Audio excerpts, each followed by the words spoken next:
Assalamualaikum warahmatullahi wabarakatuh. Apa kabar semuanya? Mudah-mudahan semuanya sehat walafiat. Hari ini kita akan membahas tentang pemerintahan desa, sebuah topik penting di dalam era otonomi daerah di Indonesia.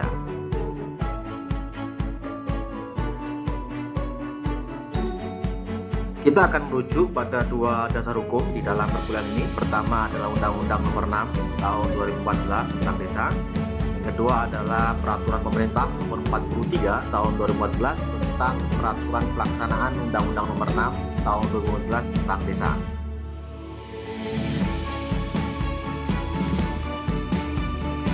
Pertama kita lihat dulu definisi desa di dalam Undang-Undang Nomor 6 Tahun 2014. Di sini dinyatakan bahwa yang dimaksud dengan desa dalam undang-undang ini adalah kesatuan masyarakat hukum yang memiliki batas wilayah, yang berwenang untuk mengatur dan mengurus urusan pemerintahan, kepentingan masyarakat setempat berdasarkan prakarsa masyarakat, hak asal-usul dan atau hak tradisional yang diakui dan dihormati dalam sistem pemerintahan negara kesatuan Republik Indonesia. Demikianlah pengertian desa di dalam Undang-Undang Nomor 6 Tahun 2014 tentang desa pasal 1.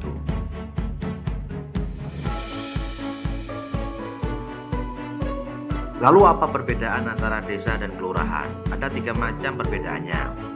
Pertama, dari aspek lokasi, desa itu berada di wilayah perdesaan, sementara kelurahan berada di wilayah perkotaan. Kedua, dari aspek kepemimpinan, sebuah desa itu dipimpin oleh kepala desa yang dipilih langsung oleh rakyat di desa tersebut. Sementara kelurahan dipimpin oleh seorang lurah yang merupakan pegawai negeri sipil atau aparatur sipil negara, dan dia diangkat oleh bupati, wali kota, dan berfungsi sebagai perangkat kecamatan.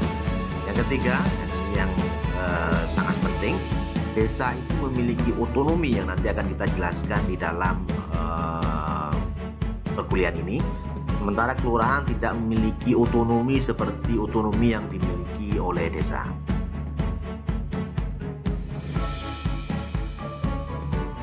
Nah, di dalam undang-undang ini kita juga bisa menemukan pengertian dari pemerintah desa.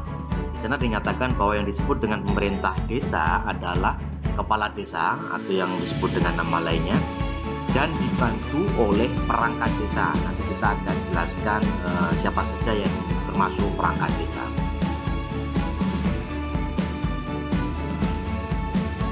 Nah, sebagai kepala pemerintahan di desa, kewenangan kepala desa itu sangat besar, yang meliputi pertama memimpin penyelenggaraan pemerintahan desa, yang kedua mengangkat dan memberhentikan perangkat desa, yang ketiga memegang kekuasaan pengelolaan keuangan dan aset desa, yang keempat menetapkan peraturan desa, yang kelima membina kehidupan masyarakat desa, yang selanjutnya membina keterampilan dan ketertiban masyarakat desa, kemudian membina dan meningkatkan perekonomian desa serta mengintegrasikannya agar mencapai perekonomian skala produktif sebesar-besarnya kemakmuran masyarakat desa. Selain itu, kepala desa juga berwenang mengembangkan sumber pendapatan desa, mengusulkan dan menerima pelimpahan sebagian kekayaan negara guna meningkatkan kesejahteraan masyarakat desa, kemudian mengembangkan kehidupan sosial budaya masyarakat desa, memanfaatkan teknologi tepat guna, mengoordinasikan pembangunan desa secara partisipatif melibatkan masyarakat banyak, kemudian mewakili desa di dalam dan di luar pengadilan atau menunjuk kuasa hukum untuk mewakilinya sesuai dengan ketentuan peraturan perundang-undangan, serta melaksanakan wewenang lain yang sesuai dengan ketentuan peraturan perundang-undangan. Selain beberapa kewenangan tadi, kepala desa juga memiliki beberapa hak. Pertama, dia berhak untuk mengusulkan struktur organisasi dan tata kerja pemerintah desa. Dia juga berhak mengajukan rancangan dan menetapkan peraturan desa atau perdes. Dia juga menerima penghasilan tetap setiap bulan, tunjangan dan penerimaan lain yang sah, serta mendapat jaminan kesehatan.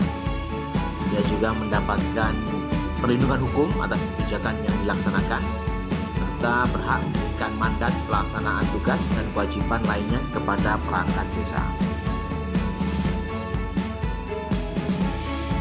Selain hak dan kewenangan yang tadi sudah kita bahas, kepala desa juga memiliki beberapa kewajiban. Di antaranya pertama, dia wajib menyampaikan laporan penyelenggaraan pemerintahan desa setiap akhir tahun anggaran kepada bupati atau wali kota. Kemudian dia juga wajib menyampaikan laporan penyelenggaraan pemerintahan desa pada akhir masa jabatan kepada bupati atau wali kota. Dia juga wajib memberikan laporan keterangan penyelenggaraan pemerintahan secara tertulis kepada BPD atau Badan Permusyawaratan Desa setiap tahun anggaran. Selain itu, dia harus memberikan dan atau menyebarkan informasi tentang penyelenggaraan pemerintahan secara tertulis kepada masyarakat desa setiap akhir tahun anggaran. Nah, kewajiban-kewajiban ini bisa kita lihat di pasal 27 Undang-Undang Nomor 6 Tahun 2014. Berapa lama jabatan kepala desa itu? Di dalam pasal 39 dinyatakan bahwa kepala desa memegang jabatan selama 6 tahun terhitung sejak tanggal pelantikan, dan dia dapat menjabat paling banyak 3 kali masa jabatan, baik secara berturut-turut atau tidak secara berturut-turut.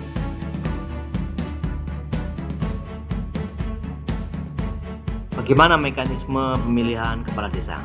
Pertama, BPD atau Badan Permusyawaratan Desa memberitahukan kepada Kades tentang berakhirnya masa jabatan Kades secara tertulis 6 bulan sebelum masa jabatannya berakhir.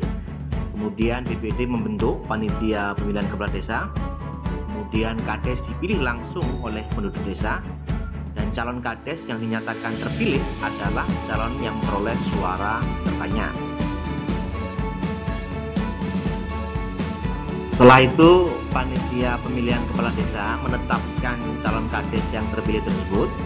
Kemudian bupati atau wakil kota mengesahkan calon Kades terpilih menjadi Kades paling lama 30 hari sejak tanggal diterimanya penyampaian hasil pemilihan dari panitia pemilihan Kades dalam bentuk keputusan bupati atau wali kota. Dalam hal terjadi perselisihan hasil pemilihan kepala desa, bupati atau wali kota wajib menyelesaikan perselisihan dalam jangka waktu 30 hari. Itulah mekanisme pemilihan kepala desa. Nah, di awal tadi sudah dijelaskan bahwa yang dimaksud dengan pemerintah desa adalah kepala desa yang dibantu oleh perangkat desa. Nah, perangkat desa ini ada 3 macam jenisnya. Pertama, sekretariat desa, yang tugas dan fungsi sehari-hari dilaksanakan oleh sekretaris desa. Kemudian pelaksana kewilayahan, yaitu kepala dusun, yang bertugas membantu tugas-tugas kepala desa di wilayah dusun yang dia pimpin. Kemudian ada pelaksana teknis yang meliputi 5 hal. Pertama, urusan pemerintah, dipimpin oleh kepala urusan pemerintah atau kaur pemerintah. Kemudian ada kepala urusan pembangunan, ada kepala urusan kesejahteraan rakyat atau kaur kesra, kemudian ada kepala urusan keuangan atau kaur keuangan, juga ada kepala urusan umum atau kaur umum.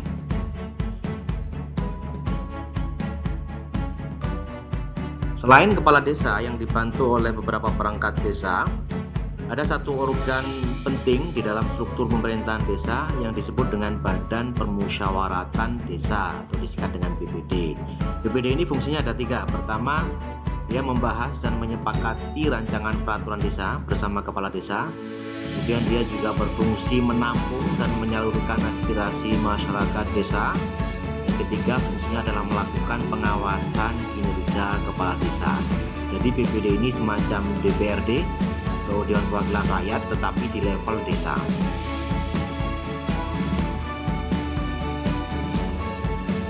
Lalu siapa yang bisa menjadi anggota BPD?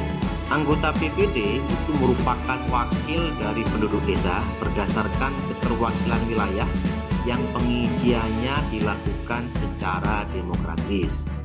Masa keanggotaannya adalah 6 tahun terhitung sejak tanggal pengucapan sumpah atau janji.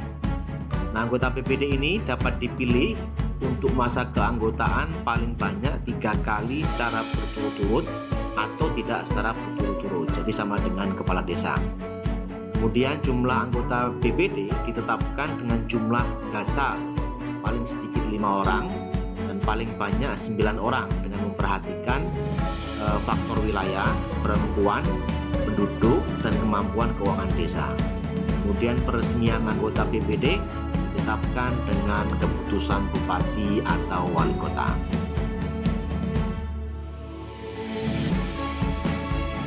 Sebagai sebuah badan atau organisasi, BPD ini memiliki beberapa hak.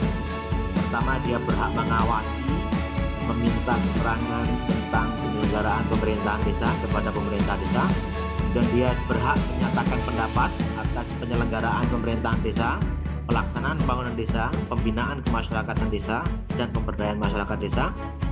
Kemudian dia juga berhak mendapatkan biaya operasional untuk pelaksanaan tugas dan fungsinya dari anggaran pendapatan dan belanja desa.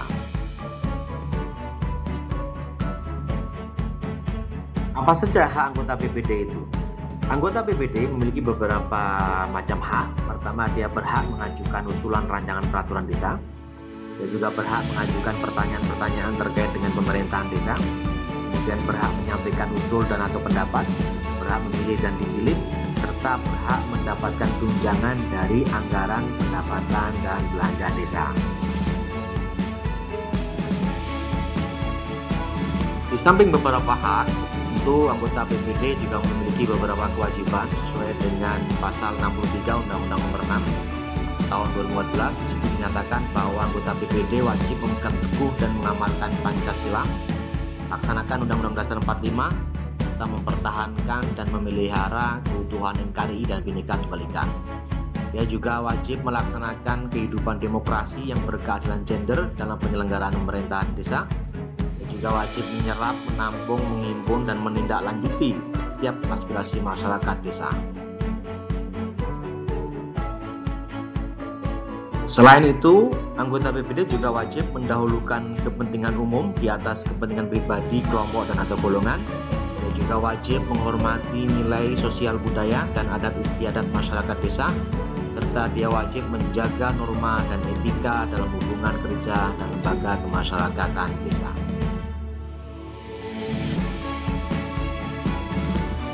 Setelah menyimak paparan saya tentang pemerintahan desa, sekarang giliran Anda untuk menjawab pertanyaan saya. Pertama, tolong jelaskan apa itu pemerintahan desa, siapa saja mereka, apa saja tugas dan fungsinya. Yang kedua, bagaimana peran dan fungsi BPD di dalam pemerintahan desa.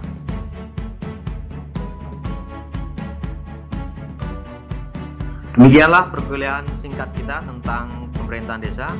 Terima kasih banyak atas segala perhatian. Mohon maaf atas segala kekurangan. Sampai jumpa dalam perkuliahan online selanjutnya. Terima kasih. Assalamualaikum warahmatullahi wabarakatuh.